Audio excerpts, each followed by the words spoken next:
Hello students, in our introduction part 1 of chapter 2 named polynomials हमने पढ़ा कि polynomial क्या होती है, उनकी स्टैंडर्ड फॉर्म क्या होती है, डिग्री कैसे निकालते हैं, टाइप्स ऑफ पोलिनोमियल्स क्या होते हैं। अब हम कंटिन्यू करेंगे इंट्रोडक्शन को। Value of a polynomial p x at x is equal to alpha, यानी कि अगर आपको किसी पोलिनोमियल पी एक्स की वैल्यू निकालनी है at x is equal to alpha. Let px is equal to an xn plus an minus 1 xn minus 1 plus so on a1x plus a naught be a polynomial in x। यहाँ पे variable x है तो ये x में polynomial हो गया। And alpha be a real number, और alpha क्या है, कोई भी रियल नंबर, यानी कि कोई भी एक नंबर हो सकता है। Then value obtained by replacing x by alpha. तो क्या कह रहा है कि अगर x को अल्फा से रिप्लेस कर दे तो उसी को हम क्या कहते हैं, value of a polynomial p x at x is equal to alpha. Sir in p x is called value of p x at x is equal to alpha and is denoted by p alpha. और उसको कैसे denote करते हैं, p alpha से। For example जैसे आपने एक polynomial ले लिया p x is equal to, मान लीजिए यही ले लिया 3x माइनस 9, और आपको ये कह दे कि 4x इज इक्वल टू 3, यानी कि यहाँ पे अल्फा की जगह हमने क्या ले लिया 3, तो x इज इक्वल टू 3 पे वैल्यू निकालो। तो आप क्या करोगे, जहां जहां इस पोलिनोमियल में x है ना वहां पे क्या रिप्लेस कर दोगे 3। ठीक है, तो 3 इंटू 3 माइनस 9, यानी कि 3 इंटू 3 कितना हो गया 9, 9 माइनस 9 0, यानी कि p at 3 is equal to 0। तो यही क्या होती है कि किसी पोलिनोमियल की value at x is equal to any real number. तो यहाँ पे देखिए जैसे हमने 3 लिया, कोई और एग्जाम्पल लेके भी हम देख सकते हैं। जैसे कि आपने ये एग्जाम्पल ले लिया, मान लो 2x square minus 3x plus 7, और आपसे बोल दिया कि p एट कितने पे निकालो 3 पे। मान लो 3 ऊपर ले लिया था तो यहाँ 2 ले लेते हैं। ठीक है, तो आप क्या करोगे, जहाँ x है वहाँ 2 पुट कर दिया, तो 2 इंटू 2 का स्क्वायर माइनस 3 इंटू एक्स की जगह क्या पुट कर दोगे 2। ठीक है, 2 का स्क्वायर 4 होता है, 3 2 जा 6 प्लस 7, 3 2 जा 4 2 जा 8 माइनस 6 प्लस 7, तो ये कितना हो गया 8 प्लस 7 15। ठीक है, 15 में से 6 गया 9, तो यहाँ पे इस पोलिनोमियल की वैल्यू एट पॉइंट 2 कितनी मिल गई 9। ठीक है, ऐसे आपने प्रीवियस क्लासेस में भी फंक्शंस की वैल्यू निकाली थी कि इस फंक्शन की वैल्यू इतने पे निकालो, एफ एक्स की वैल्यू। ठीक है ना, पोलिनोमियल ही था वहां पे भी, और ये था value of polynomial p x at x is equal to alpha. Now come to zeros. अगला टॉपिक है हमारा जीरोज या रूट्स ऑफ ए पोलिनोमियल क्या होते हैं। ठीक है, अगला टॉपिक है जीरो, और जीरो को क्या बोलते हैं, रूट भी बोलते हैं। ठीक है, जीरोज या रूट्स ऑफ ए पोलिनोमियल। किसी पोलिनोमियल का कोई वैल्यू जीरो या उसका रूट कब होगा। ठीक है, तो मान लीजिए आपके पास कोई पोलिनोमियल पी एक्स है।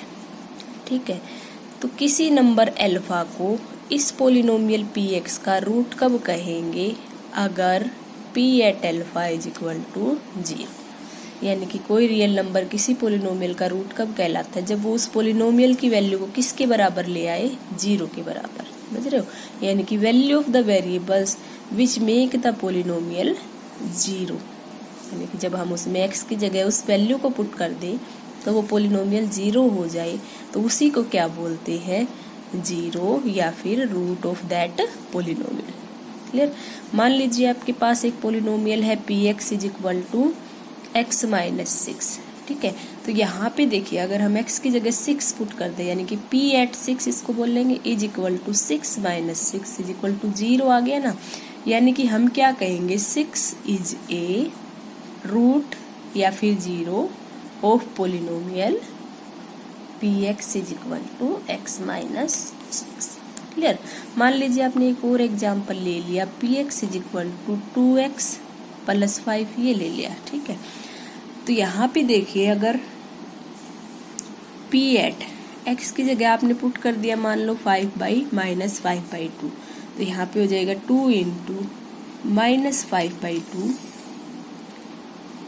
प्लस में 5। यहाँ देखिए 2 से 2 कट गया, माइनस 5 प्लस 5 किसके बराबर आ गया 0 के बराबर, यानी कि -5/2 क्या हो गया, इस पोलिनोमियल का एक जीरो हो गया। अब आप कहोगे हमें कैसे पता चलेगा कि ये इसका जीरो है? तो देखिए किसी भी पोलिनोमियल, मान लो यही ले लेते हैं हम, कोई आपसे ये कह दे कि इस पोलिनोमियल का रूट निकाल के दिखाओ, जीरो निकाल के दिखाओ, तो आपको सिंपली क्या करना है, उसको जीरो के इक्वल पुट कर दो। तो जीरो के इक्वल पुट करने के बाद ये हो गया ना 2x + 5 = 0, यानी कि 2x = ये प्लस का 5 उधर जाके किसका हो जाएगा, माइनस का, x = -5/2। तो ये लीनियर पोलिनोमियल के केस में हमने देखा कि जीरो कैसे निकालते हैं, बाकी केसेस भी पढ़ेंगे हम फर्दर।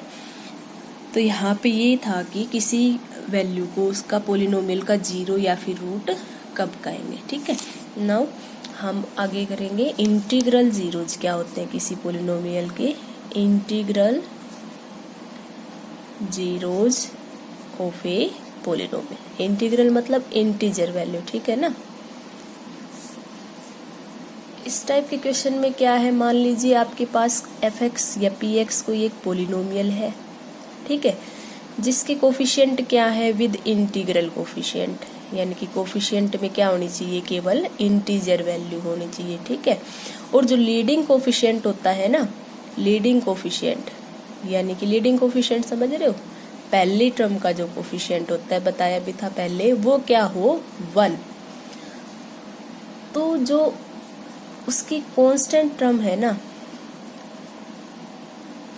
उसके फैक्टर्स, कांस्टेंट टर्म है उसके फैक्टर्स इस पोलिनोमियल के इंटीग्रल्स जीरो हो जाएंगे। देखिए एग्जांपल से बेटर समझ में आएगा, अभी बताती हूँ। px = मान लीजिए आपने ये ले लिया x² - 11x + 6। ठीक है, मान लीजिए कोई एक एग्जांपल हम ये ले लेते हैं, x² - 11x + 6 एक पोलिनोमियल है, इंटीग्रल कोफिशिएंट है सारे, यानी कि यहाँ पे कोफिशिएंट 1 है, यहाँ पे -11, यहाँ पे +6, और जो लीडिंग टर्म है, पहली टर्म है, उसका कोफिशिएंट क्या है, 1। दो कंडीशन सेटिस्फाई हो गई।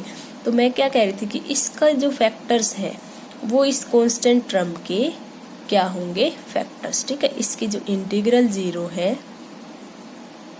वो क्या होंगे, इसकी कांस्टेंट टर्म के फैक्टर्स = कांस्टेंट टर्म्स फैक्टर्स। अब आपका कांस्टेंट टर्म कौन सी है, तो ये पता है आपको, जिसके साथ वेरिएबल नहीं होता वही क्या होती है, इसकी कांस्टेंट टर्म। यहाँ पे क्या है, 6 है कांस्टेंट टर्म।